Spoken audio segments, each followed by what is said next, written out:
Welcome back to the Infernal Brotherhood of the Scruffy Looking Nerf Herders. We've mastered the ground game, but today we're leaving the atmosphere. We're diving into Chapter 4, Starships of the Rules Companion.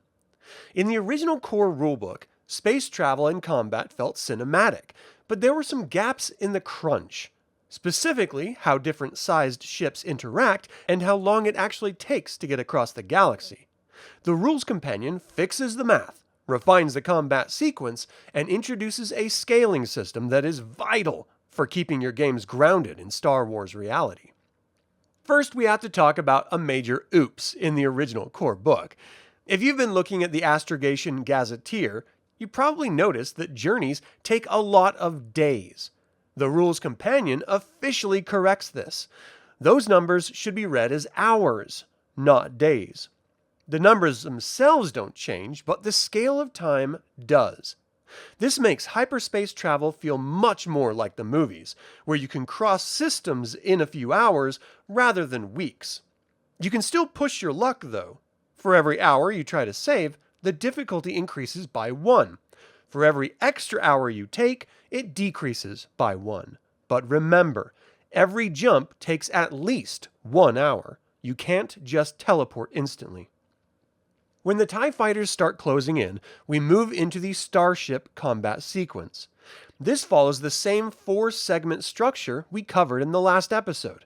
Low dexterity characters declare actions first, while high dexterity characters declare their reaction skills, like evasion and shielding, later.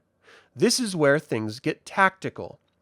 There are 2 types of evasion: full evasion and combat evasion. Full evasion is a desperate, violent maneuver. It makes your ship incredibly hard to hit, but it's so erratic that it's nearly impossible for your own gunners to hit anything back. In fact, any other action on a ship that is full evading suffers a +5 difficulty penalty. Combat evasion is more measured. It functions like a combat dodge, substituting your roll for the attacker's difficulty without ruining your gunner's aim. Then we have shielding, which works differently than you might expect. Shielding is a reaction skill. When you roll your shields, you add the result to the attacker's difficulty to create a shield number. If the attacker rolls higher than your evasion, but lower than the shield number, they still hit the ship, but the shield dice are added to your hull dice to resist damage. If they roll higher than the shield number, they've bypassed your screens entirely, and you're relying on your bare hull to survive. Speaking of damage, the Rules Companion clarifies ionization. If your ship is lightly damaged and you don't have shields, your controls are ionized. This reduces all your ship codes by 1 die for 2 rounds. You can still act, but you're fighting the controls. Ion cannons are specifically designed for this. They bypass shields to strike the hull directly, causing power fluctuations that can leave a ship dead in space with destroyed controls.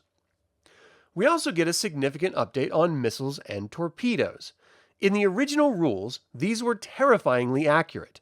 Now, the difficulty to hit with a missile increases by 1 die for every speed action the target ship is taking. It rewards pilots who stay fast and mobile. And if you find yourself caught in a tractor beam, it's now an opposed roll between your sublight speed and the beam's strength. If you're in a smaller ship being pulled by a massive Star Destroyer, though, prepare for a ride. You can't leave the larger ship behind even if you win the roll. You're just dragging it with you. Finally, we have to talk about scaling. In the core book, it appears as if a bounty hunter with a heavy blaster could shoot a TIE fighter out of the sky because the numbers look similar. The Rules Companion fixes this with die caps.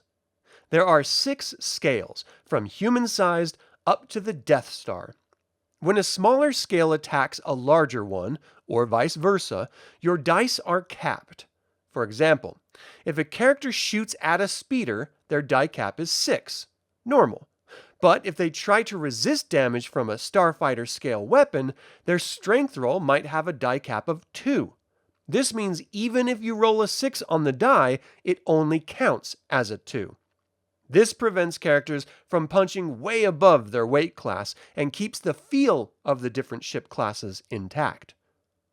With these updates, Starship Encounters become a high-stakes game of speed, shield management, and scale.